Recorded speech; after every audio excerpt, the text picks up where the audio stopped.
You're listening to Recovery Survey, the podcast that shatters stigmas around different types of addictions and takes a deep dive into spiritual principles. We get to love each other through all of this and help carry each other when we can't walk alone. And really, we don't have to walk alone. When we did for so many years, right, in our act of addiction, like never alone, never again. My guest today is named Rachel K. Baldwin. She is the author of Against Such Things, a memoir of trauma, addiction, and survival. Welcome to the show, Rachel.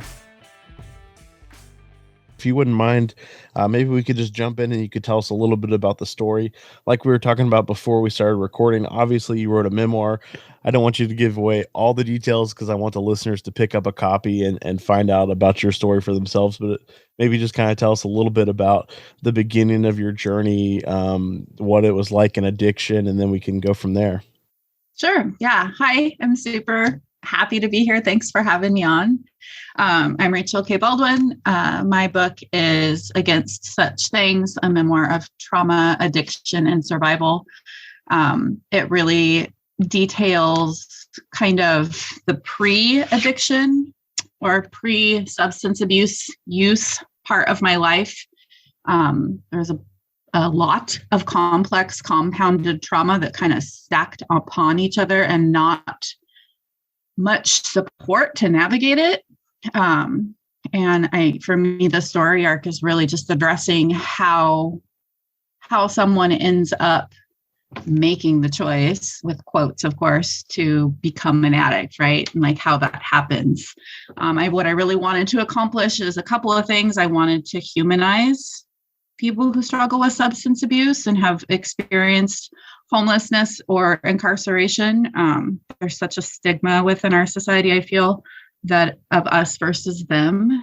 And I wanted to paint a picture that literally anyone with the right confluence of events and traumas could end up where I ended up. So I wanted to do that for the folks that maybe don't understand people within our community. And at the same time, I also wanted to reach out to people who have dealt with the things that I've dealt with, because there's so much hopelessness and loss that comes with really falling down into that dark pit. And it's so easy to tell ourselves that we don't have worth or value and there's no way out. And I've done all of these bad things. I can never recover. No one will ever love me again. And it's just not true. It's just not true. And until and unless someone shows people in that life that there is a way out, some of them aren't capable of figuring that out on their own. I know I wasn't. If I didn't have the support that I was blessed with later in life to find my way out, I wouldn't have. So it was a couple of things. My book is not it's not an autobiography. It's not everything that's ever happened to me. It's a specific story arc of overcoming trauma and learning how to live life on life's terms. I love what you touched on there, though, and it kind of brought me back to that hopelessness that a lot of us experience in addiction and not knowing how to get out of that. Because I can remember before I found recovery, being in that place of hopelessness, thinking that my life is always going to be like this. I'm always going to be using. There's no other way of life that I know. It's been my way of life for so long that I don't even remember what it's like to live without the drugs. Right. And I love that you're bringing that piece to it and breaking that stigma. Cause that's one of the things that it's like the tagline in the podcast is breaking the stigma of addiction and mental health, because there is, like you mentioned, such a big stigma around addicts in our society. And yeah. That lie of once an addict, always an addict is there. And it's just not true. No, we're living proof that we can overcome that addiction and that we're so much more than our past mistakes. So I love that you're bringing that to the forefront in that book. That's awesome. Yeah, it was really important for me as I wrote to make sure that I didn't caricaturize my experience. There is a lot of trauma that happens to me, and it would be really easy for me to settle into, all these bad things happened, and that's why I did these other things, and not take any accountability or responsibility for it, or to just vilify anyone who was the bad guy in my life. But that's not accurate either, right? Every single one of us, whether we are an addict or not, does bad things, does good things. It doesn't define us as an individual. Like that core of who we are, that spark is always there. And we get a choice on how we're going to respond and react. And I didn't realize I had a choice for so long. Like I thought, well, I gave up my kids to chase a bag of dope, and I did this and I did that and the other. So I'm worthless and not redeemable. And it's just not true. Once we remember that we are beautiful beings, no matter what, then it's a little bit easier to step away from the things that are killing us. And, it's not something we can do alone. It's what we get to do as a community, and not just this insular community within the recovery community. Like I'd love to see it be something that was understood as a whole within our society, that everyone deserves another chance. Everyone, because, whether or not you've picked up drugs or robbed a convenience store or whatever, I'm sure that you've done something that you're not proud of. And if you were to have to have that painted across you everywhere you went, like a scarlet letter, no one wants to live from a place of shame. And when we can step away from the shame and step away from vilifying people that seem other than, then we can come together and lift each other up. That's beautiful. I love that. And just that idea of us not being defined by our past mistakes. And like you said, we've all done things that we probably aren't so proud of. Mm-hmm. And that's beautiful. I love that sentiment, just to spread that message. And I can hear it in your voice, just like the love and kindness and compassion for others. Aww. And I think that's something that the world could really use a little bit more of, is some love and understanding, and just that peace and harmony, man. Like we're always looking for those differences. We're always comparing ourselves, and I can even relate to, like, in the beginning of my recovery journey, like going into the rooms and comparing myself to other people, and always looking for those differences and not looking for the similarities. And I think at the end of the day, we're a lot more similar than we are different. I mean, we all are, no matter who we are, no matter what we believe, no matter what our political leanings are, we all want the same things. We want to be seen. We want to be heard. We want to be valued. And, if we can remember that and respect each other no matter what, and humanize each other, well, we could go so far as a society. So much would change. Absolutely. So kind of jump into a different topic. As far as the book Against Such Things goes, was that something that you had always planned on writing? Are you a writer? Is that something that you do in your spare time, or was that story, was it just on your heart and you felt like you had to share it? What led up to you deciding to write a book? Yeah, it was a lot of things, actually. I have always been a writer ever since I was very small. It's been something that I've felt an affinity to and been drawn to. I talk about it a little bit in my book. I didn't have a lot of friends growing up. We moved a whole lot, so I didn't really get the opportunity to develop like social skills as a small child, and like how to make friends and all of that. Like I missed that piece as a young person. So I found comfort in books, and I found my escape from the traumas I was navigating in stories. And then later, as things got more tumultuous for me, there were definitely moments, I suppose it would be considered disassociation, right? Where it's like, man, I feel like I'm in a movie. This is crazy. I should write a book. And then once I found my way to some healing and out of that lifestyle, it was just really heavy on me. I was really fortunate to have some pretty big opportunities kind of fall in my lap when it came to career and education and housing.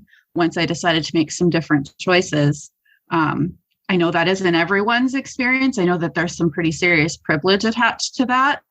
And I found myself in a completely different world. Like I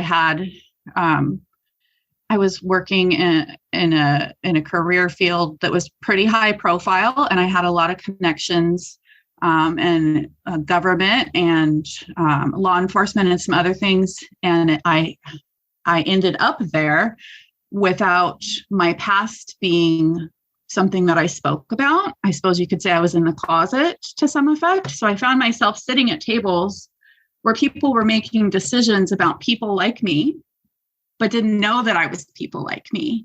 And I didn't have the courage at that point to speak and talk about my truth. And I just kept seeing us become more and more disenfranchised. And I just couldn't. It was so heavy on me. Like, I have to say something. I have to do something. And, the opportunity presented itself a couple years ago, which didn't feel like an opportunity at the time. I got pretty sick. I had some health issues and needed to step away from working outside of the home. And as I started to heal from that physical illness, I realized, well, if not now, when, right? Like, now I need to do it now, because, I liken it to, like the Titanic, right? When it's sinking and there's all these lifeboats and people are freaking out and paddling away with no one in the boat but them, and people are drowning around them. I didn't want to just have this pretty little life with this white picket fence and everything's great. And you can't tell that I used to get high, and you have no idea, like, I'm passing as a normal member of society. I felt like I had been positioned into the space that I was in, and I had a responsibility to reach back. So I did. And there were people needing to hear it. The response I've gotten from my story isn't what I expected. Like, there are so many people that it's resonated with and that have reached out to me and that I've connected with that I never would have had the chance to if I had chosen not to share my experience. And I'm so grateful for that. That's awesome. So you mentioned that you were working in this space. So I guess I'm kind of curious to know a little bit more if you can talk about it. So were you involved in law enforcement, or what kind of career were you in where you had this opportunity and you were hearing discussions about addicts and people of that sort? Yeah. Well, I'm not going to be like, I worked at X, but I will tell you, I was not specifically involved with law enforcement, but I was at the level, I was involved in the level of decision makers making policy for programmatic funding. And that doesn't mean that I was doing that, but I was in their stratosphere and respected in the career field that I was in. And like I said, it was just this confluence of events like, opportunity. And it just kind of like all fell into place. And again, I'm not trying to say that anybody can go and end up wherever. You don't have to get to some, what is the saying? Social acceptability does not equal recovery, right? So just because everything looked fine, I certainly, although the lifestyle that I had 20 years ago, where I had a needle in my arm and I was 92 pounds and I hadn't seen my kids in weeks, that was a really long time ago for me. And I was still not in recovery during that. I was drinking and hadn't dealt with my traumas, which is part of the reason why I didn't have the self-possession to be able to speak my truth. And, the universe does for you what you can't do for yourself, right? So I had that opportunity to navigate a pretty serious illness, and it gave me pause to really reflect on what I wanted my life to look like. And what I decided was I wanted authenticity, and being in a room full of suits, making decisions where I have no voice, that isn't authentic to me. This is authentic to me. Like all the mucky, dirty, this is the stuff I did. And these are the places I went, and I'm still a person and telling you about it. That's what that's why I'm supposed to be here. And that's one of my favorite quotes that you said there about the social acceptability does not equal recovery. And anytime I hear that, it's a great reminder. And, it even reminds me of my own story at times where I've equated like the possessions and the job and things like that to, oh, look how good I'm doing in my recovery, and not actually taking into consideration the other aspects of my life. What does my spiritual life look like? What does my relationship with my sponsor look like? Right. Am I staying involved in my program? Like Mm-hmm. I have fallen for that trap before of thinking like, I got a car now, I got somewhere to live, I have all this stuff that I didn't Right. have when I was using, and I get caught up in that thought process of like, I made it, I did it, I'm good. So man, I love to hear people say that. I love to hear that quote, because it's that reminder Yeah. to me that we don't ever finish this thing. It talks about in some of our literature that we're given that daily reprieve, and it's always a great reminder of that. But you were talking earlier about just being in that place of like despair and hopelessness. Maybe you could kind of share what your life looks like today, and give that hope shot to somebody that's thinking about recovery or is new in recovery, and hasn't seen like the beauty of it. So, it's a great question that you ask, because a couple months ago, I would have told you, I would have pretty much parroted back to you like the last chapter of my book. So, which isn't really a spoiler, because the last chapter is an epilogue and it's kind of a tie up about recovery. So, it looks like my life is beautiful today. I was able to find someone in recovery and get married, and we built this life together. Da, da, da, da. And, like, that's not my story today. My spouse brought me divorce papers last week, and I am still clean. So what I can tell you is, whether you choose to get clean or you choose to stay loaded, life is going to happen. But what the gift is that I get to show up today and experience this and navigate it on a public platform, because that's what I choose to do, and share that no matter how scary and bad and overwhelming your current circumstances are, drugs and alcohol aren't going to make it better. Like, I get to walk through this with vulnerability and transparency, and I get to feel my feelings, and I get to still respect her as a person and not mudsling about it. I get to talk about the parts that I had a role in. I get to figure out the lessons, so that I don't repeat a cycle and go back to like people pleasing and looking for outside approval from someone else to fill the hole that I'm feeling from this loss. So there are beautiful things about my life. I have a beautiful system of sisters in recovery that show up for me and I can cry with and talk things through and don't co-sign my bullshit. I have restored relationships with my adult children when there was a time where they didn't even want to look at me. I woke up this morning without a hangover or dope sick. And I'm really sad. And that's okay, because feelings are there to show you something. And if we numb them out with outside whatevers, then we're not going to learn what it is we need to learn.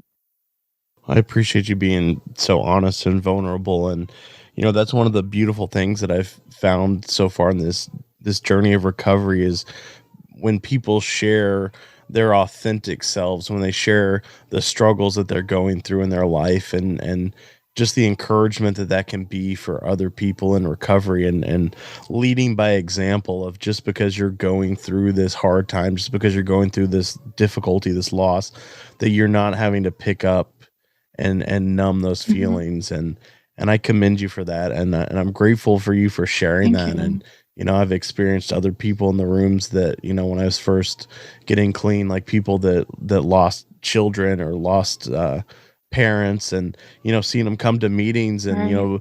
they're broken and they're crying and they're hurting, but they're not getting high. And, it's beautiful to Right. see that. And it helps because, as I've stayed clean and I've come to meetings, and I've lost family members since I've gotten into recovery, and I can look back at those times where those other people have gone through those similar situations, and now I can use that as a resource and go to them and say, hey, how did you do it? How did you get through this time without using? What did you do when you were overwhelmed with those feelings?